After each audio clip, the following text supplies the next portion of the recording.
भाई जो गुरु बचन पे डट गे, कट गे फंद 84 के। एक समय दास यानी लेखक यानी पूज्य गुरुदेव भगवान सतगुरु रामपाल जी, एक समय दास एक गांव में 3 दिन का सत्संग पाठ कर रहा था। उसी परिवार का एक रिश्तेदार एक 4 वर्ष के लड़के को साथ लिए आया। चर्चा में उसने बताया कि मुझे 4 पुत्र 2 पुत्री संतान रूप में प्राप्त हुई, सबका विवाह कर दिया। मेरे जैसा सुखी हमारे गांव में शायद ही कोई था। फिर ऐसी नौबत आई कि 2 साल में घर उजड़ गया। 2 बेटे मोटरसाइकिल पर ससुराल जा रहे थे, दुर्घटना में भगवान के घर चले गए। उनकी पत्नी भी दूसरे गांव में विवाह कर दी गई। 1 साल के पश्चात एक बेटा जो खेत में ट्यूबवेल पर रात्रि में सर्प ने डस लिया, सुबह मरा हुआ मिला। चौथा इस दुख से हार्ट अटैक से चल बसा। सब बहुएं भी चली गई। पत्नी का मानसिक संतुलन बिगड़ गया।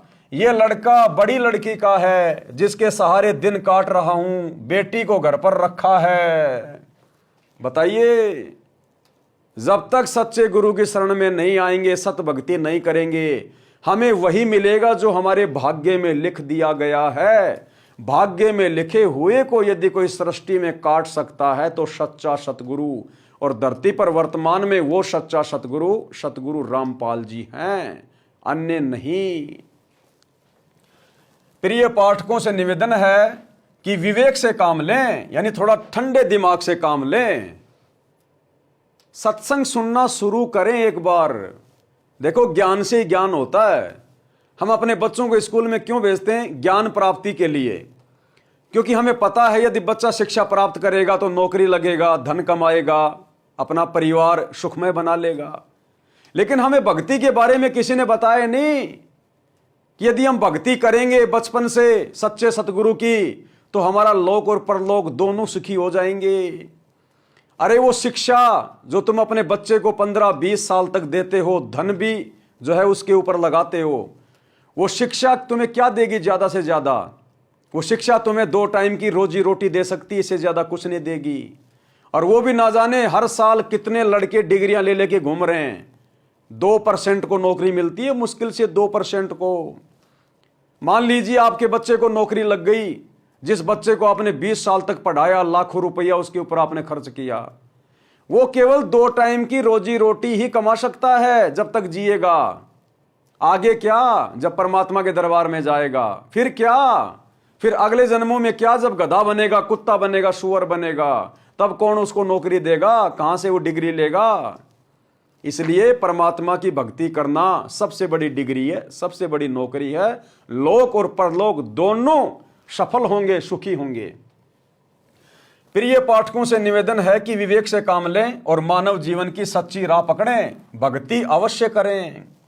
संतान होना या ना होना यह आपके पूर्व के कर्मों का फल है।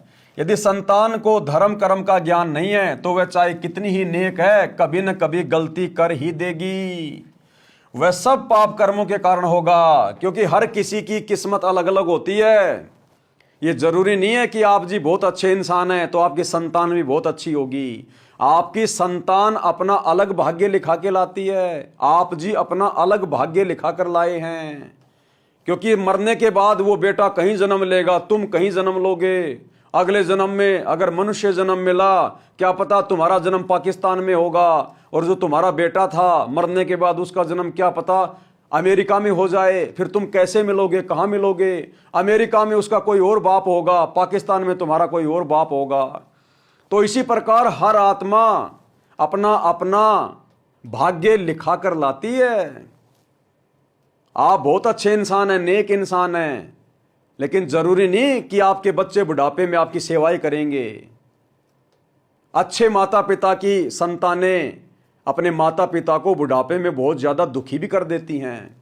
और मान लो किसी ने सुखी भी कर दिया तो केवल इसी जन्म का सुख हुआ, उस परलोक का क्या होगा जो आपने भक्ति की नहीं?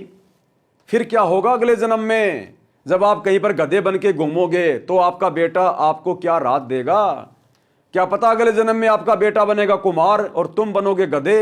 अब वो बेटा जो पिछले जन्म में आपकी सेवा करता था, अगले जन्म में जब आप बनेंगे गधे, बेटा बनेगा कुम्हार, सारा दिन आपके लठ मारेगा। इसलिए ये कर्म कटेंगे सतगुरु की सच्ची भक्ति से। संतान होना या ना होना ये आपके पूर्व के कर्मों का फल है। यदि संतान को धर्म कर्म का ज्ञान नहीं है तो वह चाहे कितनी नेक है, कभी न कभी गलती कर ही देगी। वह सब पाप कर्मों के कारण होगा। एक व्यक्ति ने बताया कि मेरा ससुर 4 एकड़ का जाट किसान था। ध्यान से सुनना यह कथा कि कैसे अपने संस्कार ही काम करते हैं।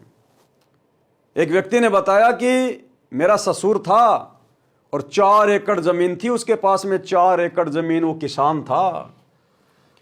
एक व्यक्ति ने बताया मेरा ससुर 4 एकड़ का जाट किसान था, उसने दिन रात मेहनत करके कुल 16 एकड़ जमीन खरीद कर बना ली, यानी 12 एकड़ जमीन और मोल ले ली। 4 लड़के थे और 1 लड़की थी, सबकी शादी कर दी। 60 वर्ष की आयु में मेरे ससुर जी को अधरंग मार गया, यानी लकवा मार गया, पैरालाइसिस हो गया। चारों लड़के भिन्न भिन्न रहते थे, चारों लड़के अलग अलग रहते थे अपनी फैमिली में। कुछ दिन बड़े बेटे के पास रहा, परंतु 6 महीने में ही कपड़ों में बदबू आने लगी। फिर तीसरे नंबर वाले के घर में रहा, कुछ दिन बाद उसने भी हाथ खड़े कर दिए। इस प्रकार चारों बेटे सेवा से तंग आ गए। गांव की पंचायत ने मेरे ससुर जी की सेवा कराने के मकसद से 2 एकड़ जमीन उसको अधिक देने का फैसला किया, जो बेटा अपने पिता की सेवा करेगा। जब चारों बेटों ने बाप से पल्ला झाड़ लिया तो गांव में पंचायत हुई और लोगों ने कहा भाई उस बेटे को 2 एकड़ जमीन ज्यादा दी जाएगी जो इसकी सेवा करेगा। उस 2 एकड़ जमीन के लालच में छोटे बेटे ने कहा जी हम सेवा करेंगे। इस लालच में छोटे वाले ने सेवा करने की बात मान ली। 6 महीने में उसने कहा कि मेरे बस की बात नहीं है। रिश्तेदार इकट्ठे हुए, सब बच्चों को सभी प्रकार से समझाया, परंतु कोई सेवा को तैयार नहीं हुआ। रिश्तेदार आ गए, रिश्तेदारों ने समझा, रहे नालायको तुम्हारा बाप है, तुम्हारे को पाल पोस के बड़ा किया, बैल की तरह कमाया, तुम्हारे लिए इतनी जमीन खरीदी और आज तुम इसकी सेवा भी नहीं कर रहे। उसके बाद भी बेटे नहीं माने, हाथ खड़े कर दिए, क्योंकि अपने अपने संस्कार काम करते हैं, परंतु कोई सेवा को तैयार नहीं हुआ। वह भगत बता रहा था कि मेरा ससुर बोल भी नहीं पा रहा था। जब छोटा पोता सामने आया तो गर्दन से संकेत से कह रहा था कि आजा मेरे पास, लाड करूंगा। ये भूल पड़ी है, बेटों ने तो कर दी मौज, पोतों की कसर बाकी है। उन 2 एकड़ को ठेके पर देकर उसके लिए एक नौकर रखा और अंत में फिर दुर्गति से मरा। चारों बेटों ने हाथ खड़े कर दिए और उसका पोता खड़ा था वहां, बुढ़ा बोल भी नहीं पा रहा था, गर्दन से संकेत कर रहा था, आजा मेरा बेटा, आजा मेरा बेटा, तेरा लाड करूंगा। तो परमात्मा कह रहे हैं उन तेरे 4 बेटों ने तो तेरी टांट काट दी, अब ये पोता तेरे लिए सब कुछ कर देगा। अभी भी तेरे अंदर वो मोह ममता यूं की यूं उमड़ रही है। अंत में 2 एकड़ जमीन किसी नौकर को दी कि भैया जब तक सेवा करेगा तब तक 2 एकड़ जमीन में फसल उगा और खा।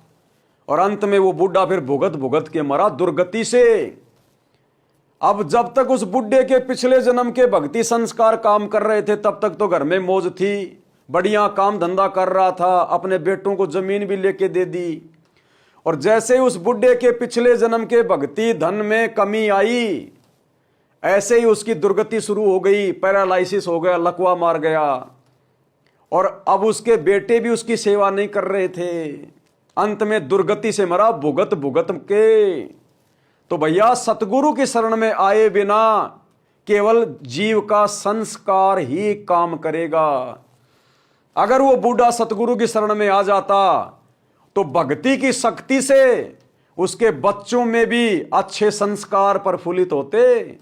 उस बूढ़े की भक्ति के कारण उसके बच्चे मजबूरन उसकी सेवा करते, और क्या पता वो बच्चे भी सत्संग में जाने लग जाते, उनमें भी अच्छे विचार उत्पन्न हो जाते। जब वो सत्संग में जाते, उसके पोते सत्संग में जाते, उसके बेटे जाते, बेटों की बहू जाती, तो सत्संग में वहां एक दूसरे की सेवा करते हैं। जो रोगी हैं उनकी सेवा करते हैं, जो बूढ़े हैं उनकी सेवा करते हैं, उनके जो है वो कपड़े धोते हैं, खाना खिलाते हैं। तो जब वो बच्चे इस प्रकार का देखेंगे सेवा भाव, और जब खुद भी सेवा करेंगे, तो सत्संग में सेवा करने वाले क्या घर पे अपनी माता पिता की सेवा नहीं करते? लेकिन उस बुढ़े ने ना तो खुद सतगुरु का सत्संग लिया और ना उसके बच्चों ने लिया, तो बिना भक्ति के अंत में उनकी दुर्गति हुई। और जो बच्चे उसके, 4 बच्चे जो अपने आप को बहुत बढ़िया मान रहे हैं, जैसे वो बुढ़ा वो किसी समय जवानी में अपने आप को बढ़िया मान रहा था, ऐसे ही बिना सत्संग के बुढ़ापे में उन पुत्रों की भी ऐसी दुर्गति होगी। इसलिए भक्ति करनी बहुत। जो गुरु बचन पे डट गे, कट गे फंद 84 के, कट गे फंद 84 के, कट गे फंद 84 के।